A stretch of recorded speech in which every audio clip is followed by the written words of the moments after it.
नमस्कार साथियों, आपका स्वागत है जय बजरंग इंस्टीट्यूट पर। जैसा कि आपने देखा था, पाचन तंत्र के 3 लेक्चर हो चुके हैं और इसमें हमने क्या-क्या पढ़ लिया था, एक बार फिर रिकॉल करेंगे। उसके बाद आज हम बड़ी आंत पर चर्चा करने वाले हैं। तो सबसे पहले हमने क्या देखा था, आपका मुखगुहा पढ़ लिया, ग्रासनाल पढ़ लिया, आमाशय पढ़ लिया और छोटी आंत पढ़ ली। इसके बाद अग्नाशय पढ़ लिया। आज हम बात करने वाले हैं आपकी किसकी, पित्ताशय के बारे में और यकृत और बड़ी आंत के बारे में बात करेंगे। कोशिश करेंगे कि इस वीडियो में आपका पूरा का पूरा मटेरियल आ जाए, नहीं तो एक वीडियो और बनाना पड़ेगा। तो चलिए हम आपका पहले रिवीजन कराते हैं फास्ट तरीके से। ये क्या थी, मुखगुहा, और सबसे पहले क्या चल रहा था, पाचन। तो पाचन क्रिया की परिभाषा क्या होती है, तो पाचन वह क्रिया है जिसके अंतर्गत भोजन के बड़े अणुओं को छोटे अणुओं में कार्बोहाइड्रेट, वसा और प्रोटीन में तोड़ा जाता है। मुखगुहा क्या होता है, तो मुखगुहा होठों द्वारा घिरी हुई संरचना है। जैसे कि ये होठ है, इधर का पूरा एरिया कैप्चर करके बना दिया जाए। इधर का देख लीजिए, तो ये हो गई नाक और ये हो गए होठ। तो क्या है, मुखगुहा होठों के द्वारा घिरी हुई एक संरचना होती है जिसमें दांत पाए जाते हैं, जीभ पाई जाती है और लार ग्रंथियां पाई जाती हैं।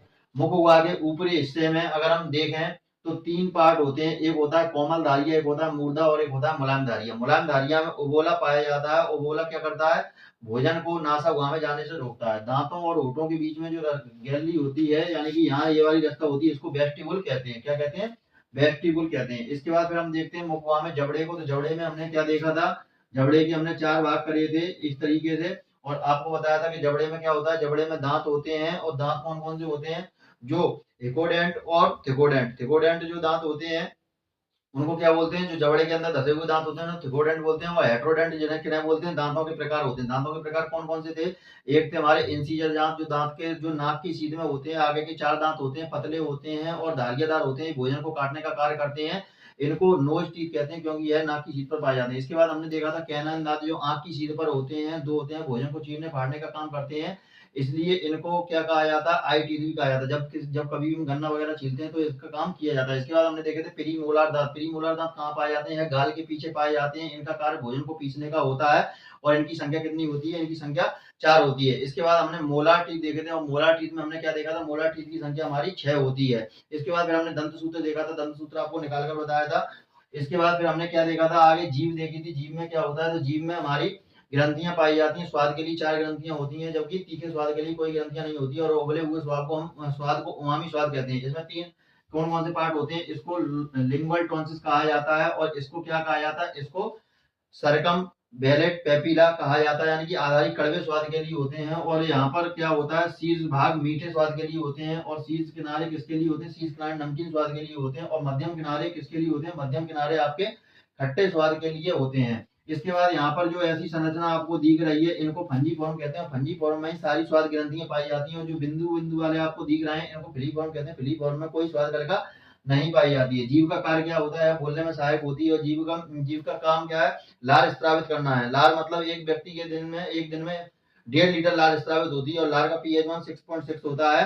खाने से पहले यदि लार का माल देखा जाए, पीएच मान तो 7.4 होता है, और खाने के बाद 5.8 होता है। इसके बाद लार ग्रंथियां 3 जोड़ी में पाई जाती हैं। जैसा कि मैंने बताया था, पैराटिड लार ग्रंथि जो सबसे बड़ी लार ग्रंथि होती है, यह कान के नीचे और गाल के पीछे पाई जाती है। इसमें 25% लार का स्त्रावण होता है। इसके बाद दूसरी सब लिंगुअल मैंने लार ग्रंथि बताई थी, जो कहाँ पाई जाती है, जीभ के नीचे पाई जाती है, सबसे छोटी लार ग्रंथि होती है, और इससे 5% लार का स्त्रावण होता है। इसके बाद मैंने बताया था आपको सब मैंडिबुलर लार ग्रंथि है, जबड़े के नीचे पाई जाती है, और यहाँ से 70% लार का स्त्रावण होता है। इसके बाद हमने कहा था कि लार में एंजाइम पाए जाते हैं। लार में एंजाइम कौन कौन से बताए थे, सलाइवरी एमाइलेज या टाइलिन एंजाइम बताया था। यह क्या करता है, यह स्टार्च को माल्टोज में परिवर्तित कर देता है। इसके बाद दूसरा माल्टेज एंजाइम बताया था। माल्टेज एंजाइम का कार्य क्या था, तो माल्टेज एंजाइम तुम्हारा माल्टोज को ग्लूकोज और ग्लूकोमा में परिवर्तित कर देता है। इसके बाद हमने आपको लाइसोसोम एंजाइम बताया था। लाइसोसोम एंजाइम का कार्य क्या है, लाइसोसोम एंजाइम यह भोजन से प्राप्त हानिकारक अणुओं को नष्ट कर देता है। और इसमें क्या पाया जाता है, लाइसोसोम एंजाइम कहाँ पाया जाता है, तुम्हारे आंसू और पसीनों में भी पाया जाता है। इसके बाद फिर हमने कहाँ बात की थी, इसके बाद हमने ग्रास नाल की बात की थी। ग्रास नाल में क्या देखा था,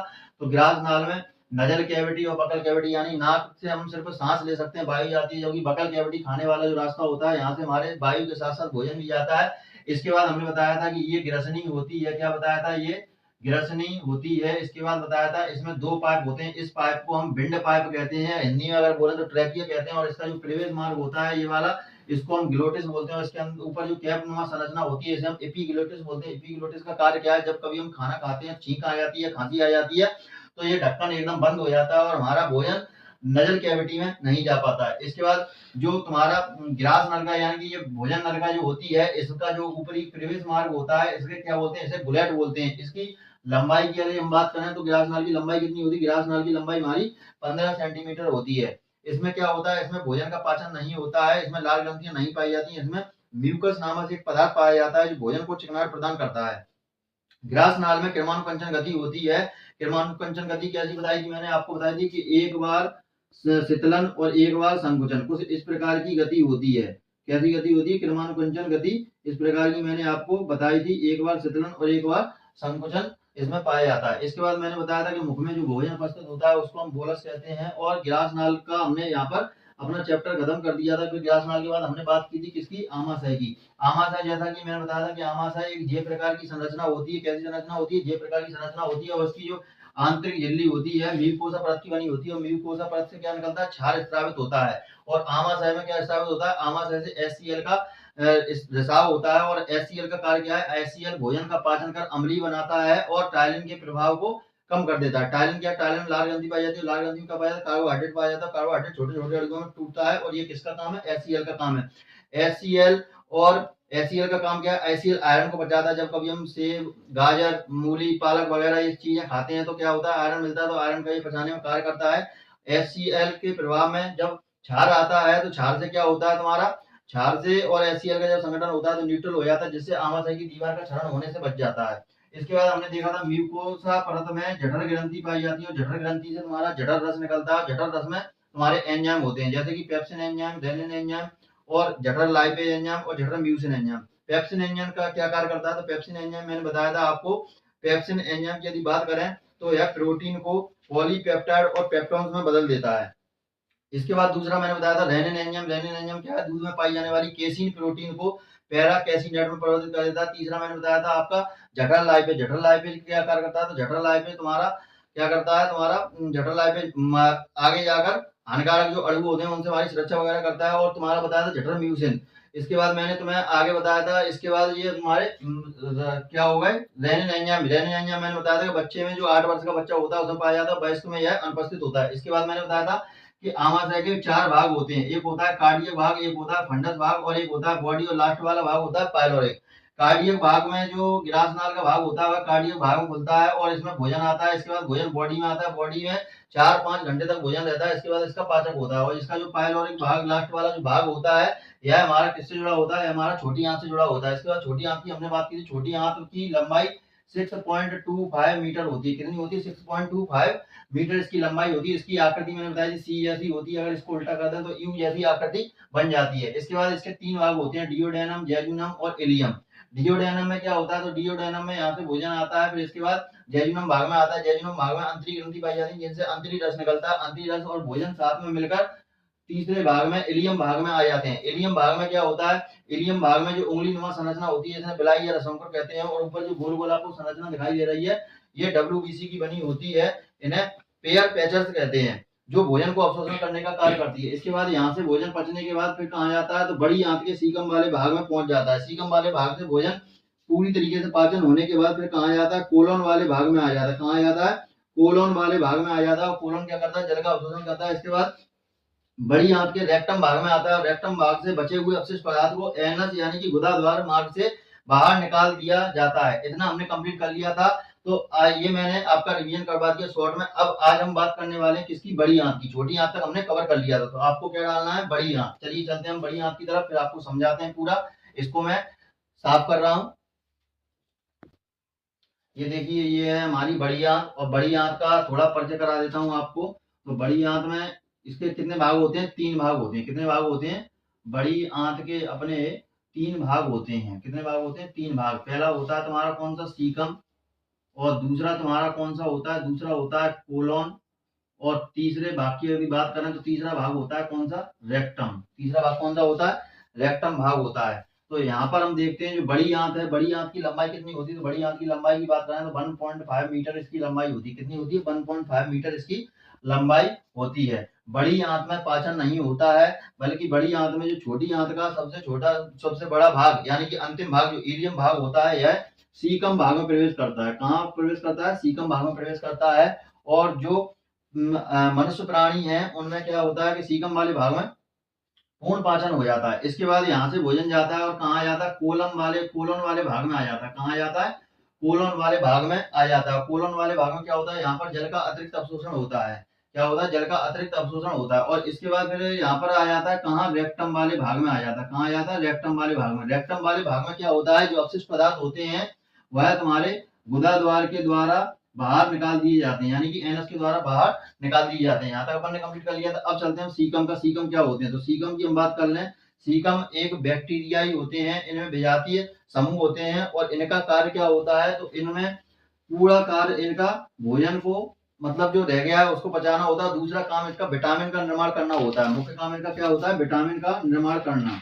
क्या काम होता है, विटामिन का निर्माण करना इनका मुख्य काम होता है। इसके बाद कोलन का कार्य क्या होता है, तो कोलन अतिरिक्त जल का अवशोषण करता है। क्या करता है, अतिरिक्त जल का अवशोषण करता है। क्या करता है, अतिरिक्त जल का अवशोषण करता है। और अगर जल में अतिरिक्त जल ना मिले, जल की जैसे शरीर में कमी हो जाती है, तो कोलन का क्या काम है, तो कोलन हमारे शरीर से खनिज लवण का और विटामिन का अवशोषण करने लगता है।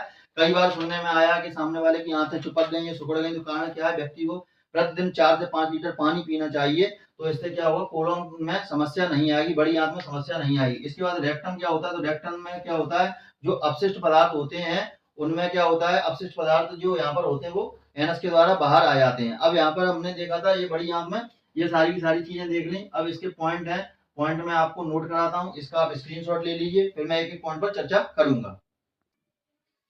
देखिए जो मैंने आपको पॉइंट बताए थे वही पॉइंट मैंने यहाँ पर लिख दिए हैं। अगर साथ साथ लिखता तो वीडियो लंबा होता, इसलिए मैंने आपको पॉइंट यहाँ पर नोट करा दिए। बस उनको एक बार पढ़ना है, बताना है। जैसे कि मैंने बताया था, बड़ी आंत, इसकी लंबाई कितनी है, 1.5 मीटर है। बड़ी आंत के सीकम भाग में छोटी आंत का इलियम भाग प्रवेश करता है, जैसा कि आप यहाँ पर देख सकते हैं। इसमें 3 भाग होते हैं, बताए थे मैंने। इसके बाद बड़ी आंत के भी 3 भाग कौन कौन से हैं, सीकम, कोलोन और रेक्टम। कौन कौन से, सीकम, कोलोन और रेक्टम। इसके बाद सीकम का कार्य क्या है, बैक्टीरिया पाए जाते हैं जिनमें सहजीवी जीवाणु उपस्थित होते हैं। यह जीवाणु विटामिन बनाने का कार्य करते हैं, जैसा कि जस्ट मैंने आपको अभी समझाया था। इसके बाद कोलोन का क्या कार्य है, क्या कार्य है, शरीर में जल की कमी होने पर क्या करते हैं, खनिज लवण और विटामिन का अवशोषण करते हैं, जैसा कि मैंने बताया वही लिखा। इसके बाद रेक्टम का कार्य क्या है, अन्न पचा हुआ भोजन अपशिष्ट पदार्थ के रूप में बाहर निकालते हैं। जो मैंने लिखा था, समझाया था, वही लिखा है। इसके बाद नोट में कुछ पॉइंट हैं जो एग्जाम की दृष्टि से काफी महत्वपूर्ण है, जैसे कि शाकाहारी जंतुओं में सीकम द्वारा भोजन का पूर्ण पाचन होता है। मतलब जितनी भी शाकाहारी प्रजातियां हैं उनमें भोजन का लास्ट में जाकर पूर्ण पाचन किस भाग में होता है, सीकम भाग में। इसके बाद ग्लूकोज, विटामिन, एल्कोहल आदि, मतलब हम जब ग्लूकोज पीते हैं हमको मतलब गर्मी का एहसास होता है, या मल्टीविटामिन वगैरह खाते हैं, या एल्कोहल जिसको दारू बोलते हैं, शराब लोग और पीते हैं, तो इनको पचाने की आवश्यकता नहीं होती है। आमाशय की जो आंतरिक परत होती है म्यूकोसा द्वारा, उसके द्वारा आसानी से अवशोषित कर लिए जाते हैं। इनमें पचाने को कोई कार्य नहीं करना पड़ता, वही चीज यहाँ पर लिखी हुई है। इसके बाद है तुम्हारा मल का पीला रंग। जब हमारा जो मल होता है उसका पीला रंग आपने कई बार दिमाग लगाया हो कि किस वजह से होता है, तो पीला रंग मल का बिलीरुबिन वर्णक के कारण होता है। और जब मल में जो दुर्गंध आती है हमारे में, तो वह इंडोल एवं स्केटोल एमिनो अम्ल के कारण ही आती है। मलाशय में बैक्टीरिया की क्रिया के द्वारा अपशिष्ट पदार्थ के विघटित या सड़न होने पर एक गांठनुमा बीमारी हो जाती है, जिसे पाइल्स कहते हैं। और पाइल्स में क्या होता है, व्यक्ति परेशान हो जाता है बहुत ज्यादा। तो ये था तुम्हारा क्या, बड़ी आंत के पॉइंट थे। अब हम करने जा रहे हैं कवर तुम्हारा क्या, यकृत। तो आप इसका स्क्रीनशॉट लीजिए, फिर यकृत के बारे में बताते हैं।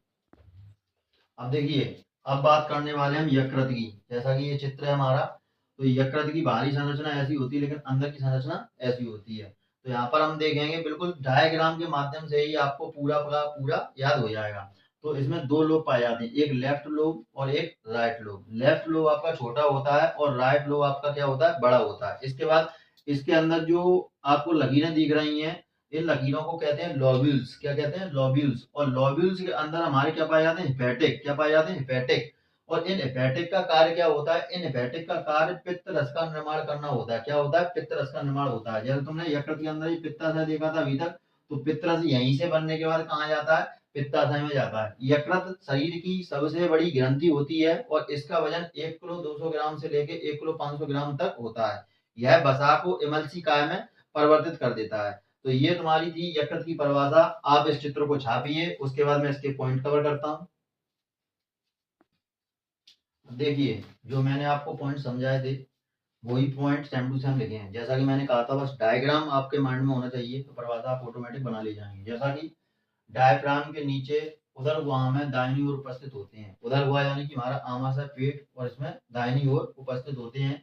इसके बाद इसमें दो लोब पाए जाते हैं। लोब को हिंदी में बाली कहते हैं। जैसा कि मैंने कहा था कि बायोलॉजी में हिंदी वाले शब्द बहुत ही बेकार हैं, याद करना मुश्किल है, तो यहाँ पर मैंने हिंदी लिख दी है, यदि आप चाहो तो कर सकते हैं। तो दो लोब पाए जाते हैं, कौन कौन से? एक लेफ्ट लोब और एक राइट लोब। जैसा मैंने बताया था कि लेफ्ट लोब छोटा होता है और राइट लोब बड़ा होता है। इसके बाद फिर यकृत शरीर की सबसे बड़ी ग्रंथि है, ये भी मैंने आपको बताया था। इसका वजन 1 किलो 200 ग्राम से लेके 1 किलो 500 ग्राम तक होता है। यकृत में लोब के अंदर लोब्यूल्स पाए जाते हैं, जैसा कि मैंने बताया था। इसके बाद लोब्यूल्स के अंदर हेपेटिक पाए जाते हैं, ये भी मैंने आपको समझाया था अभी।